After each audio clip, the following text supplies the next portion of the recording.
Graças a Deus, irmãos, estamos na nossa aula 9. É uma aula rápida, vou falar um pouquinho para vocês sobre indicadores. Vamos lá. Indicadores.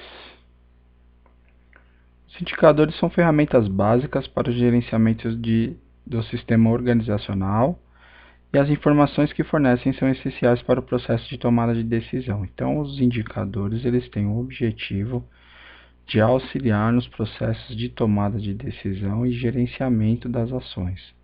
Podem ser obtidos durante a realização de um processo ou ao seu final. O indicador é definido como um valor quantitativo realizado ao longo de um determinado tempo, ou seja, é um valor em função do tempo, que permite obter informações sobre características, atributos e resultados de um produto ou serviço, sistema ou processo. O valor numérico do indicador, relação matemática, num determinado momento é definido como índice. Então, quando você usa o valor numérico, você vai obter um determinado índice. O referencial comparativo é um índice arbitrado ou convencionado para o indicador, utilizado como padrão de comparação. Então, você vai estabelecer um padrão e esse padrão vai ser o seu referencial comparativo. Nem sempre vai ser o número, tá ok? Mas a maioria das vezes é um número. As metas são índices arbitrados para os indicadores. Lembram que a gente falou lá sobre objetivos e metas? A serem alcançados num determinado período de tempo. Então, nós temos como estabelecer indicadores de desempenho para as metas que foram estabelecidas, né? Sejam elas as metas finais, né? Dentro do objetivo final, ou aquelas metas parciais. São pontos ou posições a serem atingidos no futuro. Elas se constituem em propulsores da gestão, pois gerenciar consiste em desenvolver ações visando atingir metas. Então, nosso trabalho é isso, processo de gerenciamento, de gestão, né? Nós temos que desenvolver ações visando atingir as metas. Uma meta possui três componentes, né? Objetivo, valor e prazo, tá certo? Exemplo, reduzir o número de ocorrências em 50% até o final do ano. Isso aqui seria uma meta. Tem um objetivo de redução das ocorrências em 50%, que é o valor, e o prazo é até o final do ano. Olha que interessante aqui. Nós temos aqui facilmente visto e consolidada uma meta. A fórmula de obtenção do indicador indicará o valor numérico ou índice que é obtido. Então vamos lá. Indicadores estratégicos. Agora nós vamos para tipos de indicadores, né? Informam o quanto a organização se encontra na direção da consecução de sua visão, ou seja, da realização, né? Próximo de conquistar essa meta. Refletem o desempenho em relação aos fatores críticos para êxito. Indicadores de produtividade, que é eficiência, medem as proporções de recursos consumidos com relação às saídas dos processos. Essas saídas são os outputs, ok? Indicadores de qualidade, focam medidas de satisfação dos clientes e as características do produto ou serviço que está sendo prestado. Indicadores de efetividade, que está entre parênteses, impacto. Então, eficiência, eficácia e impacto. Focam as consequências dos produtos e serviços. Fazer a coisa certa de maneira certa. E indicadores de capacidade medem a capacidade da resposta de um processo através da relação entre saídas produzidas por unidade de tempo. Isso aqui vai ser uma determinação. Ou seja, aqui nós percebemos que existem termos muito técnicos, né, sendo tratados aqui. Mas é tranquilo, tá certo? Um indicador estratégico, por exemplo, que a gente podia ter vamos colocar aqui a permanência, né, de membros novos após o período de 6 meses. Ou seja, você teve lá um grupo de batizandos, você quer fazer o controle disso, certo? Você está verificando que a permanência dos novos convertidos, das pessoas que se batizaram na congregação. Um indicador de produtividade, de eficiência. A gente poderia colocar aqui, por exemplo, controle controle de frequência de alunos, tá certo? Na escola dominical, ok? Ou, né, a gente pode colocar aqui um outro indicador, né? Quantidade de material escolar, vamos lá de novo a escola dominical, consumida nas salas do maternal, certo? Maternal, juniores, um exemplo, tá certo? Indicadores de qualidade, que é a eficácia. A gente pode ter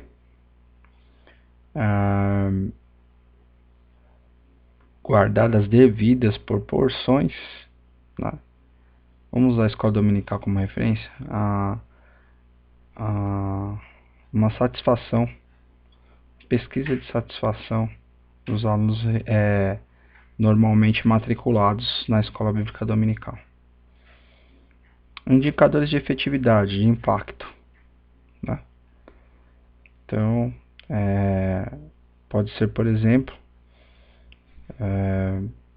a mudança da estrutura de um determinado processo da igreja, ok?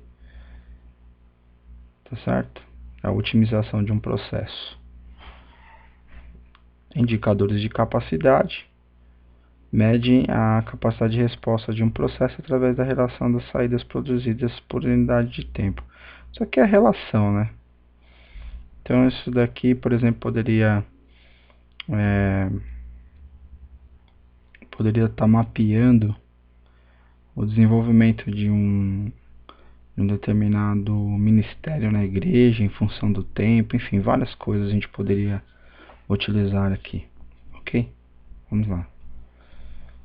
Disponibilidade, que são, aqui nós vamos falar agora dos requisitos dos indicadores. Então nós falamos aqui dos tipos, né? 5 tipos básicos, e aqui nós vamos falar dos requisitos, né? Disponibilidade, tem que ser de fácil acesso para a coleta, né? Estando disponível a tempo. Simplicidade, facilidade de ser compreendido. Baixo custo de obtenção, isso aqui é básico. Adaptabilidade, capacidade de resposta às mudanças, ou seja, ele tem que ser um indicador que não se perca ao longo de determinados banco de dados ou acúmulos de informação, tá certo? Então, assim, ele tem que ser aplicável ao ponto de que a informação ela tem valor, ela é dotada de valor para ser utilizada no momento oportuno. Estabilidade, permanência no tempo. Ó. Acabei falando da adaptabilidade, permitindo a formulação de uma série histórica.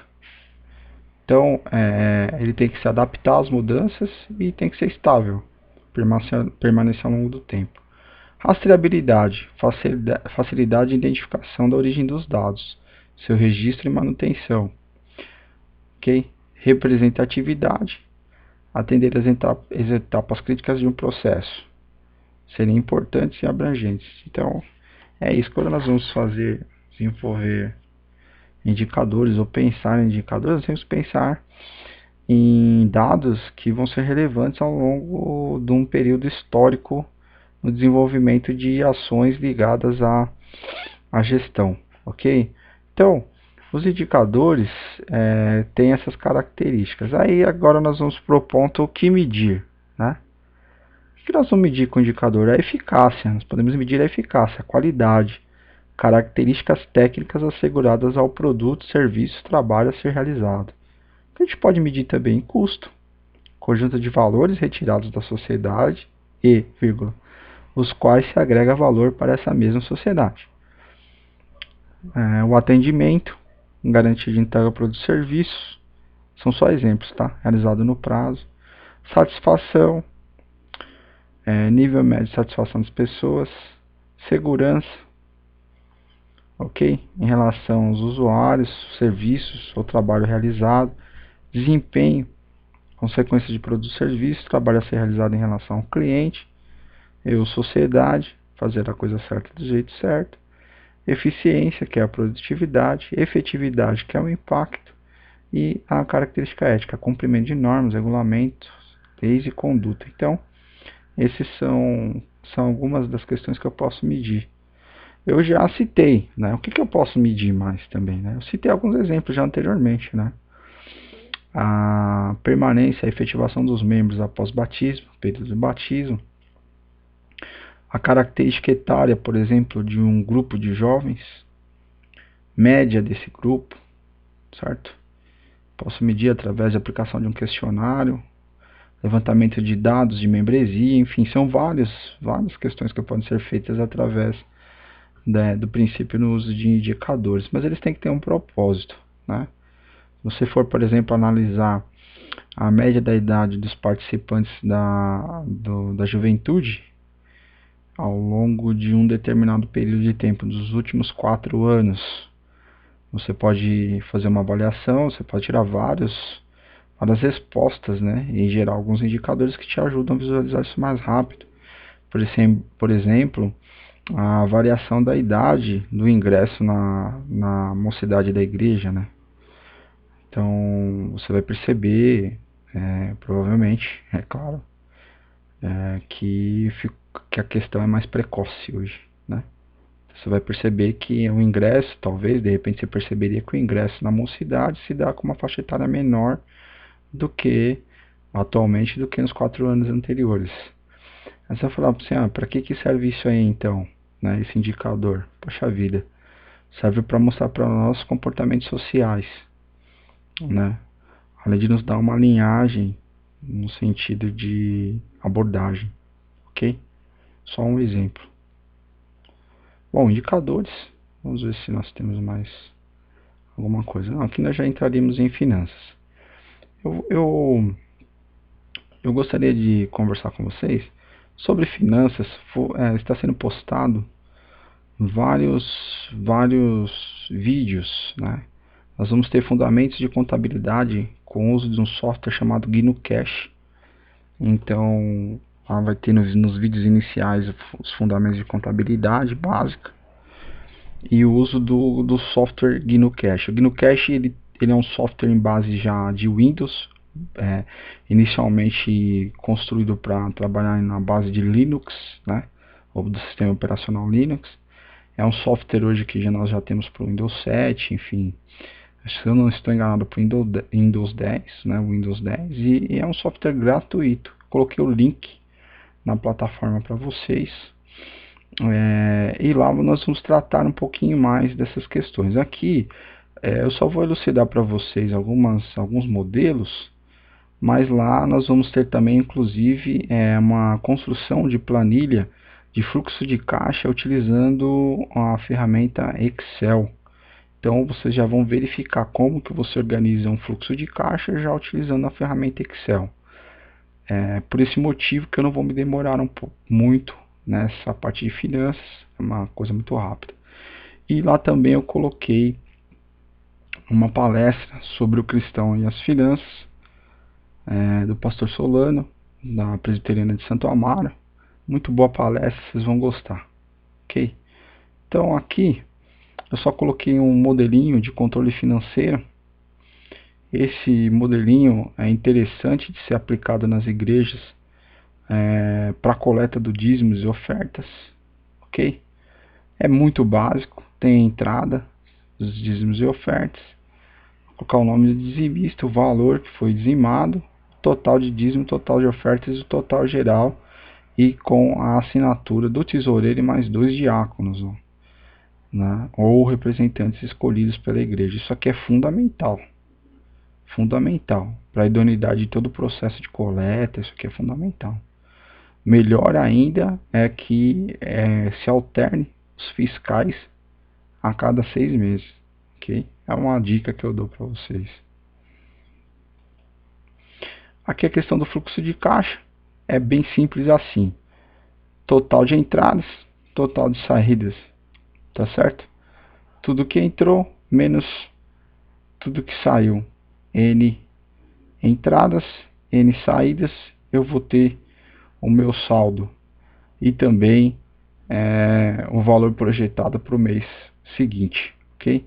Então vamos pensar que essa seria a nossa conta para o mês de janeiro, eu tenho o valor projetado.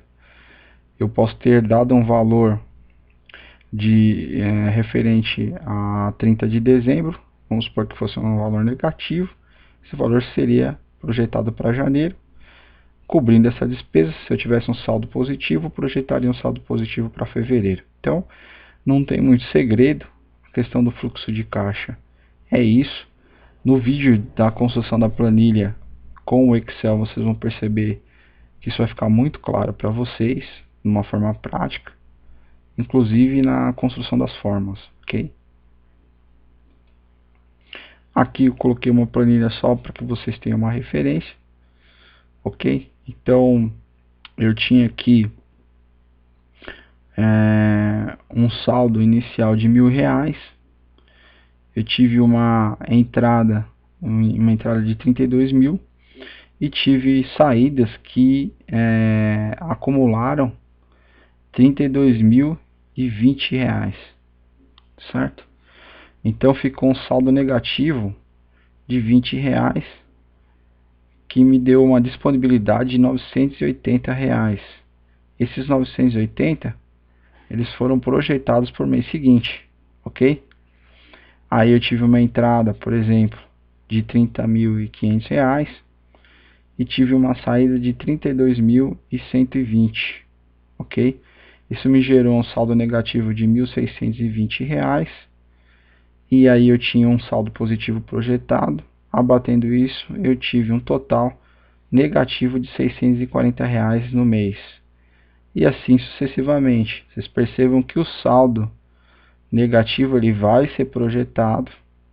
Eu vou ter um total de entradas e vou ter as minhas saídas e assim sucessivamente. Isso vai acontecendo no movimento aqui de fluxo de caixa, ok? A gente vai fazer isso durante todo o ano, ok?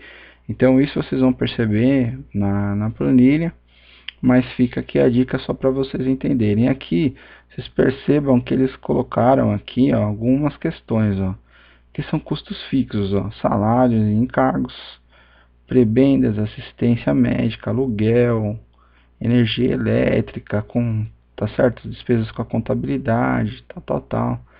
Então vocês percebam que é um fluxo bem de despesas fixas também. E aqui, ofertas missionárias, ofertas diversas, né? Eu acho bom sempre tentar especificar o que seria ofertas diversas em uma nota ou alguma coisa, para não deixar isso solto, para que você tenha os planejamentos de fluxo de caixa. O correto é que isso seja apresentado à igreja, tá certo? Eu canso de ver tesoureiras de igreja que não consolidam essas planilhas aqui. Acabam mostrando tudo fragmentado para a igreja e isso gera um impacto na credibilidade do trabalho desse tesoureiro. É um trabalho muitas vezes voluntário, mas com dinheiro não se brinca, ok? Somente com dinheiro da igreja. Aqui é só um outro modelinho de receitas e gastos, tá certo? Trabalha bem parecido com aquela planilha, só coloquei para trazer uma outra referência para vocês. E nós já estamos encerrando a aula, mas vou mostrar para vocês aqui o movimento de caixa. O que é interessante aqui nesse modelinho? Que a gente tem o número da nota do documento. Tenho entradas, saídas, saldo. Saldo anterior, saldo atual. E aqui é fundo fixo, okay? Que são os outros valores. Também a forma de recebimento, se é dinheiro, cheque, ok? Então esse é só uma outra forma de nós termos um controle de movimento de caixa. Entradas, saídas e saldo. Mensais, né? Mensal. Lógico que depois você teria que fazer o projetado consolidado por outro mês. Da mesma forma, você pode gerar um arquivo disso aqui grande e trabalhar dessa maneira. Pessoal, é isso. Vamos ver os vídeos. Vamos prestar bastante atenção na aplicação do GnuCache. É uma ótima ferramenta para vocês, ok? E eu vou ficando por aqui. Um abraço. Nós estamos evoluindo bem no curso. Permaneçam firmes, ok? Eu sei que o curso que o professor tem puxado com vocês, mas é com muito carinho para que vocês tenham uma estrutura mínima para poder encarar muitas coisas. Nós temos amigos nossos aqui do curso que estão montando igrejas, né? Estão abrindo literalmente as igrejas aí de forma real, e eu espero estar ajudando aí, ok? Um grande abraço a vocês, um bom feriado, ok? Que vocês possam se desenvolver nessas aulas. Um abraço.